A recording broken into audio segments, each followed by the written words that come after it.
350만 도민 모두가 감시자가 되는 시간, 감시자들 반갑습니다. 이아롬입니다. 우리 지역의 크고 작은 이슈와 정책들을 꼼꼼히 감시해서 우리가 바로 이 지역의 주인이다 다시 한번 생각해보는 그런 시간입니다. 오늘도 네 분의 대표 감시자들 함께합니다. 안녕하세요. 네, 안녕하세요. 안녕하세요. 한 달 전쯤이었죠. 자치단체장 취임 2주년 평가를 하면서 저희가 홍준표 도지사의 경남 도정에 대한 평가를 했었는데요. 최근에 한국갤럽에서 민선 6기 시도지사 직무수행 평가 여론조사 결과를 발표를 했습니다. 평가 결과가 별로 안 좋더라고요. 네, 한국갤럽이 지난 8일에 이제 올해 상반기 6개월 동안에 전국 성인 2만 2천여 명에게 이제 해당 지역의 시도지사의 직무 수행에 대한 여론조사 결과를 발표했는데요. 네. 결과를 보니까 17개 광역자치단체장 중에 홍준표 경남도지사가 꼴찌였는데요. 잘하고 있다라는 평가보다 잘못하고 있다라는 평가의 비율이 높은 단체장은 홍 지사가 유일했고요. 네. 동일한 조사에서도 지난해 2015년 하반기 평가에서도 좀 꼴찌를 차지했었는데요. 2015년 7월 시도지사 지지도 조사에서도 이제 꼴찌를 차지했죠. 네, 도민들의 평가가 아주 냉정합니다. 사실 홍준표 도지사는 일반 통행식 도정 운행 방식이나 또 무상급식 그리고 성완종 리스트 관련해서 이런 일들이 계속 불거지니까 도민들이 마음을 돌린 게 아닌가 이렇게 분석할 수 있을 것 같은데요. 어떻게 보세요?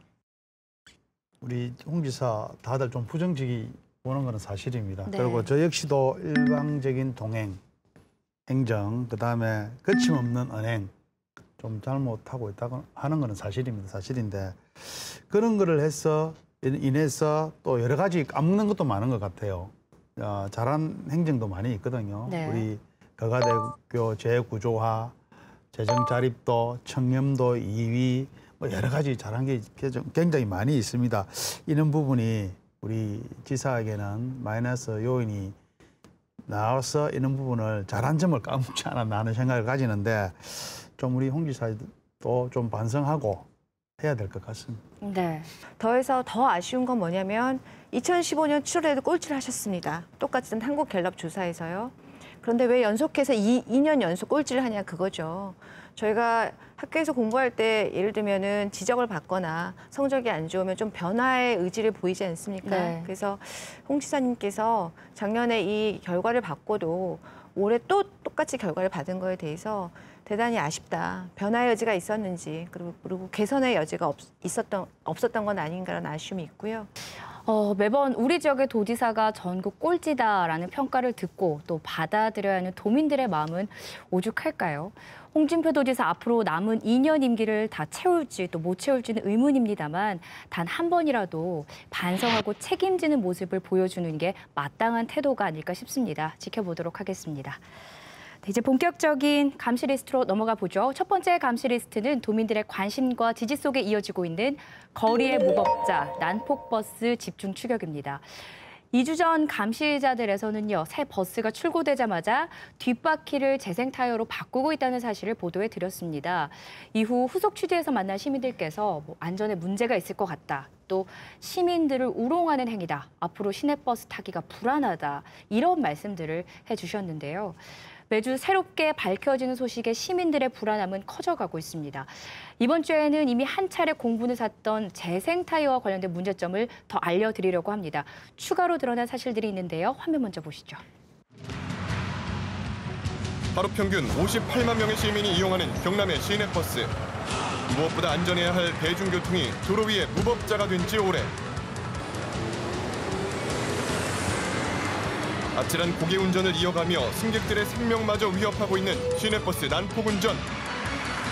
고질적 병폐인 경남 시내버스의 실태를 집중 감시합니다.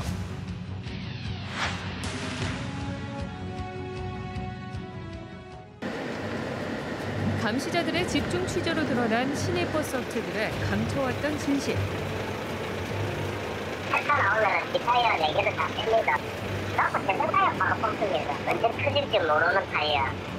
아니 국적으로 재생 타이어는 안 된다 캐고 되는데 색채가 들어간다. 이탈리아는 무슨 돼 있다. 허술한 건망을 이용해 새 버스의 뒷바퀴마저 재생 타이어로 교체해버리는 상황.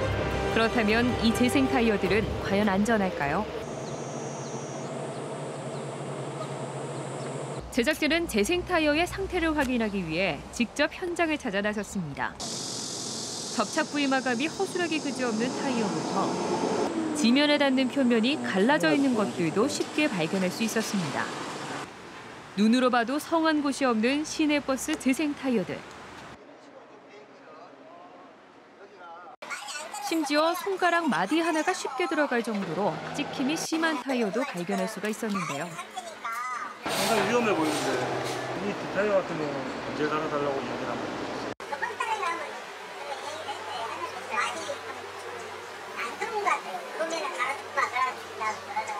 심하게 훼손된 타이어를 교체해주지 않아 불안하다고 말하는 버스기사. 실제로 얼마나 위험한 상황일까요? 상태를 확인해보기 위해 대전에 있는 재생 타이어 전문가를 직접 만나봤습니다. 촬영한 영상들을 자세히 살펴보는 이호근 교수. 과연 그의 진단은 어떨까요? 저 정도까지 깊이 들어갔다는 얘기는 내부에는 정말 풍선 두께처럼 얇은 정도밖에 안 남아있다는 상황이거든요. 상당히 위험한 상황입니다. 이 정도면 언제 타이어가 터지든지 터질 수 있는 상황이에요. 그야말로 시한폭탄을 안고 도로 위를 달리고 있는 상황. 이 재생 타이어들이 폭발하는 순간 그 위력은 상당합니다. 버스의 철판이 휘고 철판 바로 위에 앉아있던 사람의 다리 발목이 부러질 정도로 큰 충격을 입고 이게 파편이 옆으로 튄다라고 하면은 보행자들한테 큰 심각한 부상 염려가 있는 거죠. 다리 많이 다친 것 같은데 저기요.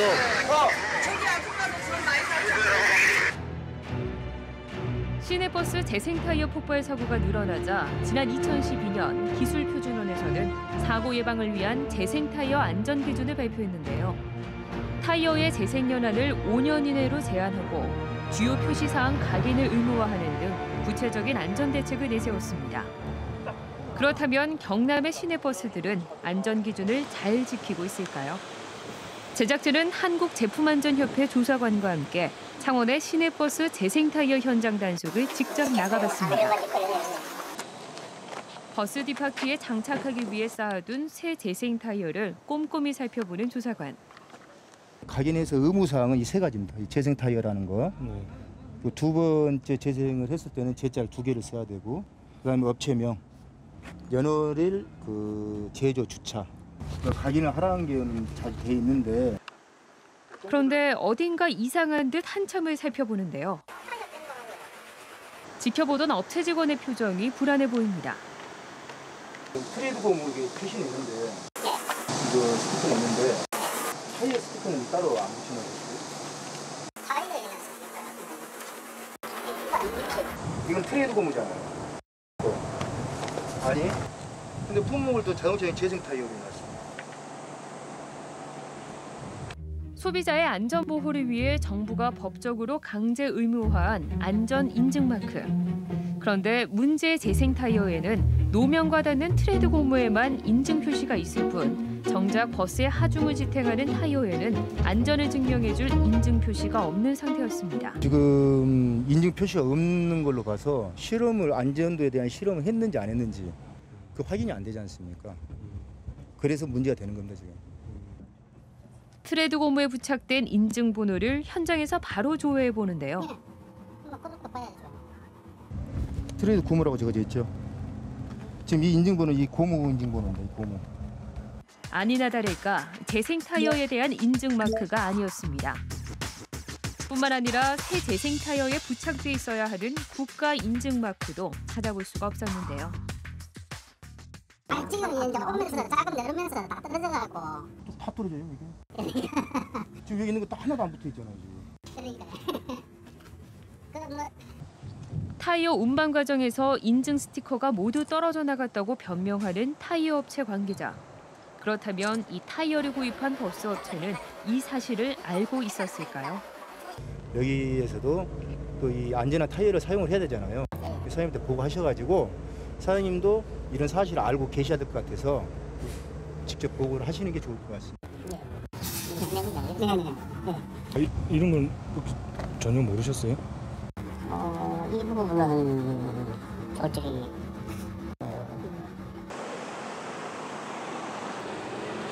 타이어에 관한 안전 기준 내용조차 몰랐던 시내버스 업체들. 당장 시정 조치가 필요하다고 조사관은 말합니다. 업체에도 알려줘가지고 그걸 보완을 하게 이렇게 해서 안전한 제품이 나올 수 있게 그렇게 하는 거죠, 그게. 네. 언제 터질지 모르는 노후화된 재생 타이어들, 그리고 안전 여부를 확인할 수 없는 불안한 재생 타이어들이 오늘도 창원 시내를 질주하고 있습니다. 그 사실 지난주에 저희가 영상을 보고 나서 새 버스 뒷바퀴를 빼서 재생 타이어를 쓴다.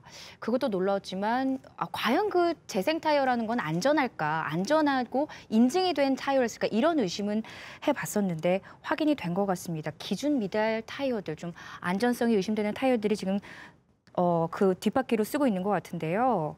이거는 뭐 사고를 자초하는 행위죠. 그렇죠. 뒷바퀴에 재생 타이어 쓴다는 것 자체만으로도 사실은 시민들은 되게 불안하죠. 그렇죠.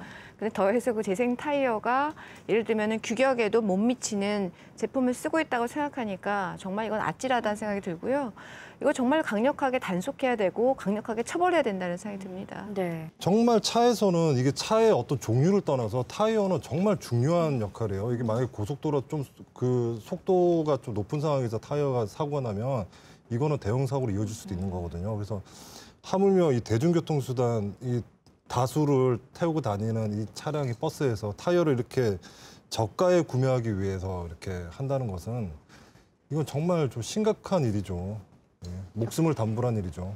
아까 화면에서도 봤지만 지금 불량 타이어다, 곧 터질 수 있는 수준의 타이어가 지금 거리를 달리고 있다. 이런 뭐 전문가 의견도 들어봤는데요. 정말 놀랍습니다. 네. 뭐 지난번에도 말씀드렸다시피 재생 타이어를 사용하는 것이 잘못됐거나 나쁘다는 것이 아니고요. 분명 우리 자원 재활용 측면에서 긍정적인 면도 있습니다. 그리고 또 법적으로 버스 뒷바퀴에 재생 타이어를 사용하는 것이 또 불법이 아니고요. 근데 가장 중요한 것은 우리 국가가 인증하고 정식으로 유통되는 안전한 재생 타이어를 사용하지 않고 그렇지 않은 재생 타이어를 사용하는 게 가장 큰 문제인 거죠. 그렇군요. 더해서 저희가 지금 다니는 버스가 전부 다 가스로 운행되지 않습니까? 그렇기 때문에 버스 차체에 가스통을 8개 매달고 다녀요. 그래서 버스가 굉장히 무겁습니다. 그러니까 바퀴가 받는 하중이 어마어마하죠. 더해서 지금 여름 같은 경우에는 또 공기압이 커지기 때문에 이 타이어 안에 있는 공기가 빵빵해지는 거죠, 소위 말해서. 그런데 또 재생 타이어를 쓴다. 굉장히 끔찍한 그 사고가 날 수 있는 개연성이 굉장히 높은 상태인 거죠. 그런데 이게 뭐 미인증 재생 타이어든 아니면 새 타이어든 이게 어떤 적정 시기가 되면 교체를 해줘야 되는 거 아닌가요? 당연하죠. 네. 적정 시기, 뭐 재생이든 정품이든 적정 시기가 되면 당연히 교체해줘야 되는 게 당연하고요. 우리 자동차 관리법에 의하면 타이어 홈 깊이가 1.6mm 정도가 돼야지만 안전 기준에 우리가 합당한 거거든요. 근데 가시다 보면은 버스 정류장 보면은 육안으로도 홈이 없는 게 발견되잖아요. 저 역시도 트랙터 여행을 했을 때 한 6개월 지난 타이어에서 비가 올 때나 눈이 올 때나 사고가 3번이나 났습니다. 차량 사고 3번이나 제가 했거든요. 마찬가지 이제는 마모된 시내버스 타이어가 이렇게 있다 그러면 아마 이제 장마철이나 이제 태풍 기간 오지 않습니까? 그때는 사고 위험성이 몇 배로 증가하게 되는 거죠. 그런데 뭐 그나마 다행이라고 해야 할까요? 창원시가 저희 지난주 감시자들 재생 타이어 보도 이후에 전수조사에 착수를 했다고 하네요. 네, 지난주에 방송이 나간 뒤로 이제 창원시는 지난 13일이죠. 시내버스 업체들에게 이제 공문을 발송해서요. 그 재생 타이어 사용 여부를 조사해서 보고하라고 이렇게 좀 지시를 한 상황입니다. 네. 이게 저는 이 13일에 시내버스에 공문을 발송해서 22일까지 재생 타이어를 사용 여부 조사해서 보고하라고 전달을 했지 않습니까? 이 보고하라는 것은 받는다는 입장이거든요. 아니 버스 회사 자기 자신들 안에 자기 자신이 잘못된 것을 자기 자신 안에 보고하라고 하면 누가 보고하겠습니까? 그러니까 고양이한테 생선 맡기는 경우가 거의 맞다고 보고요. 공문 보내는 건 당연하고요. 안 되면 언제까지 불시에 일시에 전수조사 하러 가겠다라고까지 해줘야 저는 해야 될 거라고 봅니다. 이거는 뭐 하나하나 전수조사 아닐까 생각합니다. 이제 그럼에도 불구하고 창원시에서 발빠르게 전수조사 공문을 발송했다는 것은 몇 가지 의미가 있을 것 같아요. 첫 번째는 버스 업체한테 이제 이것이 공론화되고 곧 우리가 전수조사를 할 거니 자율 점검을 빨리 해라. 시간을 좀 주겠다. 그렇죠. 경고의 네. 의미가 있는 거고요.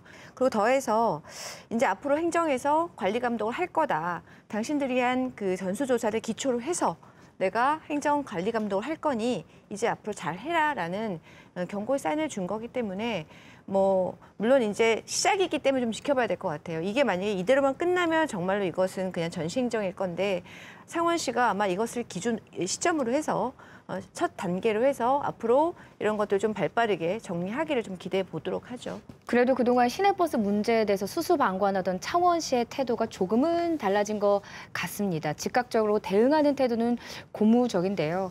이번 창원시의 재생타이어 전수조사 보여주기식 행정이 아닌가 씁쓸한 것도 또 사실입니다. 창원시가 이 전수조사 결과를 토대로 어떤 대책을 마련하는지 더 지켜보도록 하겠습니다. 저희 감시자들에서는 여러분의 제보를 기다리고 있습니다. 전화 055-280-7372번이나 감시자들 홈페이지 시청자 게시판에 제보를 주시면 저희가 연락을 드리도록 하겠습니다.